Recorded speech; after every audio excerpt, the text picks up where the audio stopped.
श्री कृष्णाय नमः। श्री गोपीजन वल्लभाय नमः। श्रीमदाचार्य चरण कमलेभ्ये नमः। श्री गुसाई जी परम दयाल वे नमः। श्री गुरुवे नमः। अपने माथे बिराजता सेव्य स्वरूपाय नमः। सर्व वैष्णवने जय श्री कृष्ण। गत विडियोमां आपणे प्रबोधिनी एकादशी विषयनी माहिती मेळवવાની શરૂઆત કરી હતી। એનું અનુસંધાન આગળ લઈએ તો નારદ મુનિએ કહ્યું કે હે પ્રભુ, એકાદશી વ્રત કરવાની વિધિ મને સમજાવો।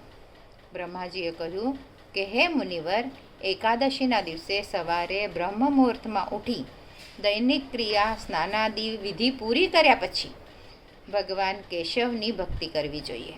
ત્યાર પછી નીચેનો મંત્ર બોલતા આ પ્રમાણે વ્રત લેવાનું। હું એકાદશીના દિવસે ઉપવાસ કરીશ અને દ્વાદશના દિવસે એક વખત ખોરાક લઈશ। હે પુંડરીકાક્ષ, હે અચ્યુત, હું આપને શરણે આવ્યો છું, મારું રક્ષણ કરો। ભક્તિભાવ અને શ્રદ્ધાપૂર્વક સાધકે એકાદશીનું વ્રત કરવું જોઈએ અને ભગવાન વિષ્ણુની પૂજા ભક્તિ નામ સંકીર્તન કરતાં કરતાં આખી રાતનું જાગરણ કરવું। એકાદશીના દિવસે લોભ મોહનો ત્યાગ કરવો।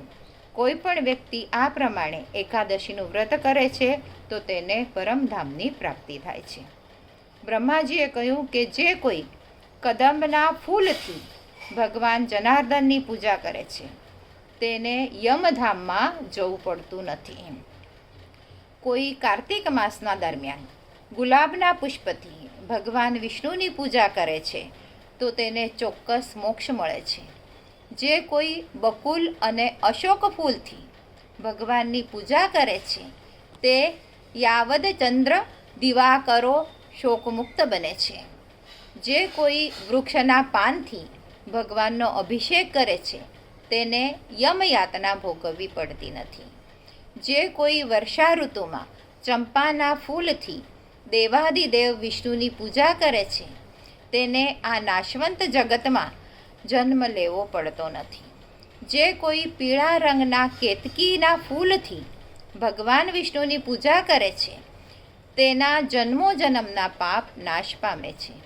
જે કોઈ લાલ રંગના 100 પાંખડીવાળા સુગંધિત કમળના પુષ્પોથી ભગવાન જનાર્દનની પૂજા કરે છે તે શ્વેતદીપ નામના ભગવાનના ધામમાં જાય છે। હે શ્રેષ્ઠ બ્રાહ્મણ, એકાદશીની રાત્રિએ દરેકે જાગરણ કરવું, દ્વાદશીના દિવસે ભગવાન વિષ્ણુની સ્તુતિ કરવી અને બ્રહ્મભોજન કરાવ્યા પછી વ્રતની પૂર્ણાહુતિ કરવી। દરેકે પોતાની શક્તિ પ્રમાણે પોતાના આરાધ્ય દેવની સ્તુતિ ભક્તિ કરે અને દાન કરે તો પરમાત્મા તેના ઉપર પ્રસન્ન થાય છે। હવે આમાં પુષ્ટિમાર્ગીય ભાવના શું છે એ પણ આપણે ટૂંકમાં જોઈશું। તો પ્રબોધની એકાદશી એ પુષ્ટિ માર્ગમાં ખૂબ જ મહત્ત્વની છે।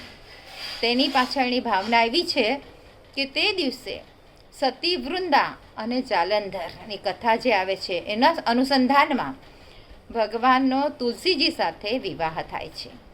પુષ્ટિ માર્ગીય મંદિરોમાં તે દિવસે પ્રભુ સાથે તુલસીજી પરણાવીને કન્યાદાનનો આનંદ અને પ્રભુના લગ્નનો લાહો લેવા તુલસી વિવાહનો મનોરથ યોજવામાં આવે છે। પુષ્ટિ મંદિરોમાં પ્રબોધિની એકાદશીએ મંડપ, શેરડી, દીવાઓ, અંગઠો, કાચા ફળો જે કંઈ સેવા થાય તે અને રાત્રિએ જાગરણ કરી 4 યુથાધિપતિની ભાવના તથા તત્સુખનો ભાવ કરવામાં આવે છે। પ્રબોધિની એકાદશી એ સારસ્વત કલ્પની ભાવના એ છે કે રસાત્મક સ્વરૂપની કિશોર અવસ્થામાં તે રાત્રિએ અધરમ મધુરમ વદનમ મધુરમ ગમનમ મધુરમ નૃત મધુરમ એવા મધુર ભાવ પ્રકટ કરનારા અને કન્હૈયાએ પોતાના વિરોધ ધર્માકાયરૂપ સ્વરૂપની રહસ્યમય ગૂઢ લીલાનો અનુભવ શ્રી સ્વામિનીજી અને વ્રજભક્તોને એકસાથે કરાવ્યો છે। પ્રબોધિનીની રાત્રિએ પ્રભુએ શ્રી સ્વામિનીજીના અંગ પ્રત્યાંગનું પાન ચપલ નેત્રોથી કરી અનેકવિધ મધુર વચનોને વાણી ચાતુર્યથી શ્રી સ્વામિનીજીના ભાવને જાગૃત કરી એક ક્ષણમાં અનેક વખત શ્રી સ્વામિનીજીના પ્રત્યાંગ પર ફરી વળે છે. તે જ સમયે ભક્તજનોના મનને હરી તેમના મનના ભાવને પણ જાગૃત કરતા હતા અને અનેક ભગવદ્ ભક્તોને પોતાના સ્વરૂપાનંદનો અનુભવ કરાવતા હતા. આ રીતે પ્રબોધિની એકાદશી પાછળ સારસ્વત કલ્પની, પ્રભુની, શ્રી સ્વામિનીજી અને ભગવદ્ ભક્તો સાથેની ગૂઢ લીલા રહસ્ય પણ માનવામાં આવે છે. આજ માટે આટલું જ. આજના મારા વચનોને પ્રભુ ચરણોમાં સમર્પિત કરું છું. કૃષ્ણાર્પણમસ્તુ. જે કાંઈ ભૂલચૂક થઈ હોય તે માટે ક્ષમા ચાહું છું.